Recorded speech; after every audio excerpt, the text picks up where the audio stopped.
Ibrahimovic jadi striker hybrid.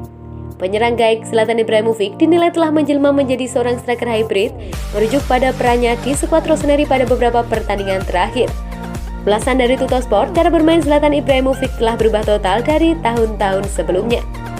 Ibra kini beralih dari seorang goal getter, striker murni menjadi pemain yang cenderung berfungsi sebagai playmaker karena mau turun lebih dalam dari posisinya di depan untuk lebih terlibat dalam membangun serangan. Pemain timnas Swedia itu terlihat sering mencoba untuk berpartisipasi dalam manuver ofensif tim, mencoba membuka ruang untuk sayap di kedua sisi. Ulasan ini juga menyoroti bagaimana tindakan Ibra ini berpotensi menurunkan produksi serangan Milan karena semakin jauh Zlatan dari kotak 18 yard atau bahkan kotak 6 yard, semakin terbatas pula kemampuan Ibra dalam hasil finishing di depan gawang lawan. Dalam derby melawan Inter kemarin, striker jagung itu tampak sering turun lebih dalam untuk mencoba dan membantu serangan. Tetapi, dalam 15 menit akhir laga, dengan masuknya Ante Rebic dan Saelemaekers, Ibra kembali menjadi striker murni, nampaknya Milan terlebih dominasi permainan. Menjelma Ibrahimovic menjadi striker hybrid ini juga tak sepenuhnya negatif, ada beberapa keuntungan seperti fakta kalau pemain Milan menjadi lebih tidak terduga. Aksi Ibra mau turun ke lapangan tengah bisa membuka lebih banyak ruang bagi pemain lain, namun Ibra juga mesti menemukan keseimbangan dalam artian tahu kapan harus menjadi striker murni dan kapan harus menjadi penyerang hybrid.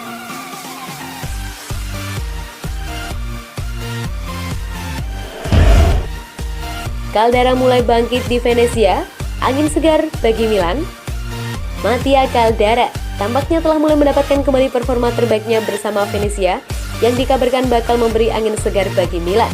Calcio Mercato menyorot bagaimana Caldara pernah dianggap sebagai salah satu bek tengah paling menjanjikan di Serie A, dan pada musim panas 2018 silam, ia bergabung Rossoneri dari Juventus dalam transaksi senilai 35 juta euro atau setara dengan 560 miliar.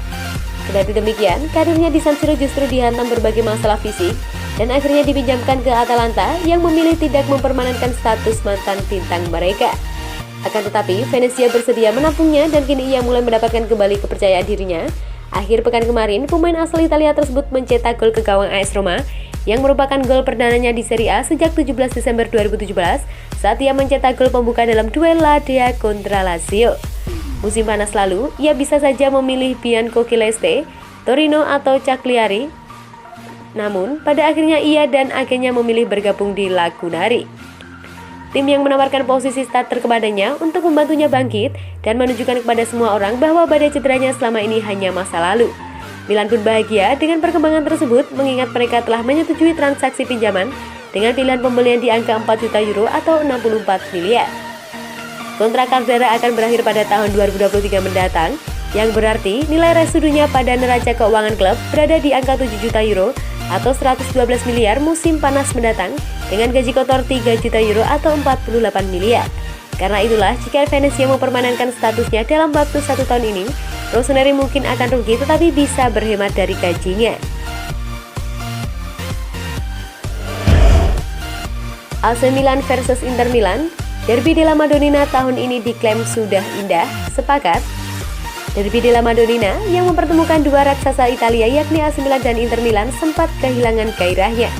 Namun, dua pikat partai legendaris ini telah kembali seperti sedia kala. Milan dipertemukan dengan Inter dalam laga pekan ke-12 Serie A yang digelar di San Siro Senin dini hari. Setelah melalui 90 menit yang sengit, keduanya harus puas dengan hasil imbang 1-1.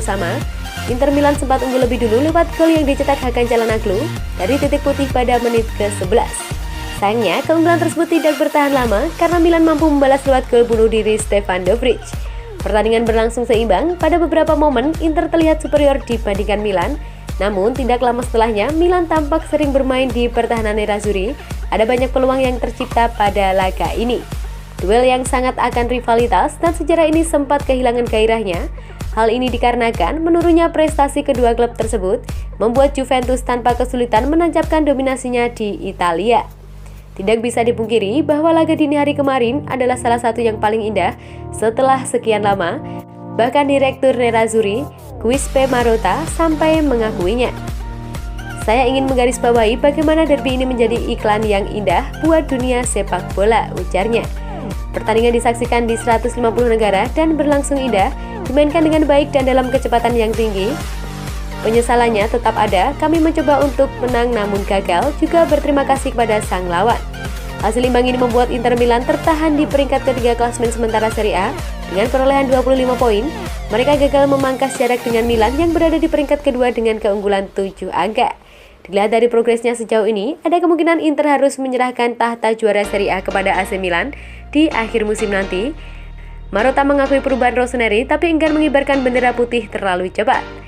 Milan telah berkembang di era Stefano Pioli mencapai level maksimal. Saat ini, mereka memainkan peran otoritatif dalam perebutan Scudetto, tambah Marotta.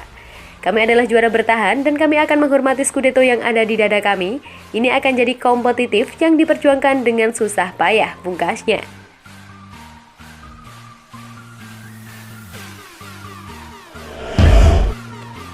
Serangan Ultras Rossoneri singgung hal pribadi Calhanoglu.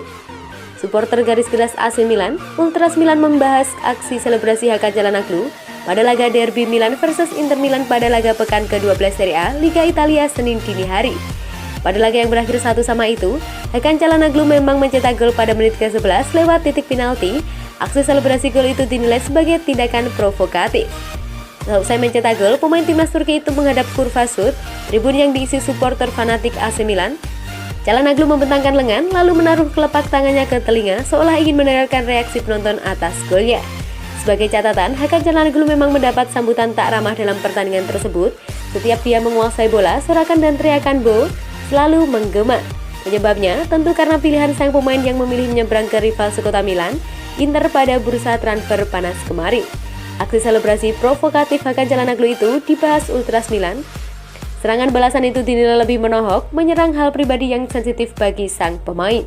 Dilansir dari Milan News, Ultras Milan membentangkan sebuah poster di sebuah jembatan di pusat kota Milan bertuliskan sindiran menohok atas hal pribadi Calhanoglu.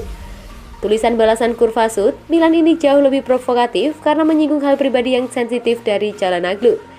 Diketahui, rumah tangga sang pemain dan istrinya Sinem Gondukdo sempat diterpa prahara yang berujung pada perceraian tahun 2018 silam meski usia pernikahan mereka baru sekitar 1 tahun.